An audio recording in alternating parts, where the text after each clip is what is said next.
What's up, everybody? Beast here, back again with another Smite guide. This week we have the Evander Holyfield of Smite, Arachne. No joke, this chick can throw down in a 1v1. This 8-legged Fury is one of the best junglers in the game thus far, and we would try to break everything down regarding her skills, show you the build I prepared for you guys, and then see if this chick has any weaknesses with these strengths. If you're finding me for the first time, make sure you subscribe to my channel for weekly Smite guides, leave a like to show your boy some support, and make sure to check the comment section. I have a poll that runs for about 2 days where you can vote on the next guide to get a guide. And if you watch this video after the poll ends, fret not, just go ahead and post the guide that you want me to make a guide for in the comments, and if it becomes a majority vote, I will cover that winner. Also, I see and answer all comments, so if you have any questions or feedback, let me know. Alright, with all that out of the way, let's get right into it. Alright, so Arachne is almost up there with Thor for coolest passive ability, but Predator boosts Arachne's basic attacks by 1.5% for every 5% of a target's missing health. So pretty much the weaker you are, the stronger she becomes. Her one is called Venomous Bite, and this attack will also boost her basic attack for about 5 seconds, but also includes a vampiristic ability because she's injecting you with poison, and it actually heals her for the duration of the ability. For her 2, we have Cocoon. With this ability, the next 3 successful basic attacks are executed with increased attack speed, and if all 3 attacks hit the same target, that target becomes stunned. You can tell this by there's like a web that goes around the enemy that you're attacking. So if you don't get a web with this ability, it means you missed an attack. Her 3 is called Web, and it's pretty incredible. Arachne shoots a line of web forward, and she's also immune to slows and moves faster on this web. If the web reaches max range, a web trap will spawn. Enemy gods foolish enough to walk through the web or get hit by the initial projectiles are slowed and revealed to Arachne. They leave a trail of web behind them, and she has little mini hers that will leap off the web and attack you. Even if you leave their line of sight, they will chase you, and even if you heal the slow, you still leave a web trail that we can follow. What's more is that Arachne can have a max of 3 webs active at the same time, and these webs can last up to 4 minutes. If you thought that was insane, her ult is pretty crazy too. Nightcrawler is its name, and Arachne is able to hop up and walk along the ceiling on an invisible web that comes out of nowhere. This ability is also increases her movement speed, and she's able to leap off the web, dealing damage to anyone in the target area. And she's also able to activate her 1 or her 2 while running on this web, which is pretty insane.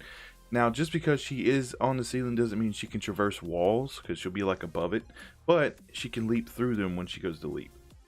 For this build, we actually forgot to go into boots until after we sold the starter, but I can honestly say that after various playtesting, I prefer Arachne without boots and just go into full-on damage.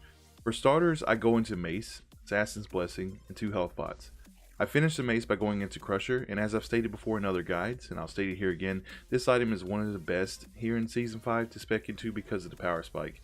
Next, we buy the Stone Cutting Sword. For its passive helps us cut through enemies' physical protections while giving us some as well. And we want to be able to attack faster and deal even more damage. So Hasted Katana is the 4th item, and you also gain movement speed from this item. So that's why I think going without boots is fine. And if you're in a jungle position like I have built this guide for to use for anyway, you're going to be using the speed buff. So you really, I honestly think you don't need boots for this character. Alright. So the next item is a new one for me, but I actually prefer this one for Arachne. But Odysseus's bow, commonly called Oboe, I'm pretty sure I butchered that name. For lack of twisting the tongue here, we're just going to call it Oboe. Increases attack speed and has a passive that your every 4th basic attack triggers a chain lightning that damages the target and up to 4 nearby targets for 30 damage plus 50% of your basic attack damage. And keeping the trend of physical power plus attack speed, we arrive at another new item for me, and that's King Size.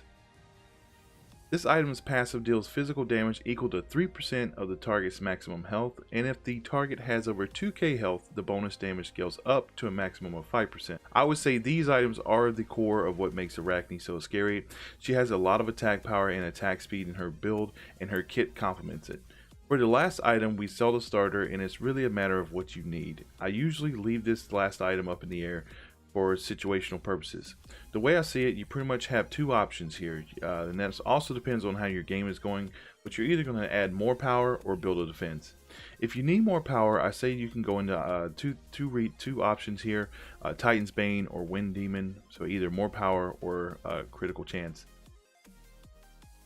Or if you need defense, you can't go wrong with a Magi's Cloak or Breastplate of Valor. Really, just again depends on what you need. For the last segment of the video, we talk about strengths and weaknesses. As we've stated pretty much in the whole video, you don't want to catch these hands.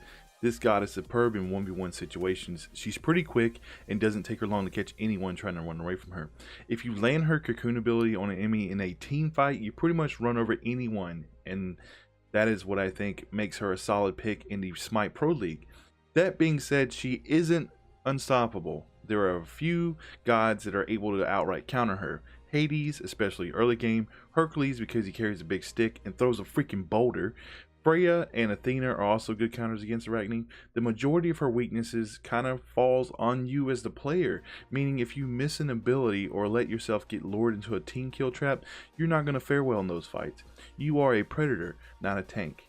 But that is it for the guide. I would look forward to seeing you guys voting on the next one and see who you guys pick. My name has been Beastie Vishtar, and I'll see you guys next week.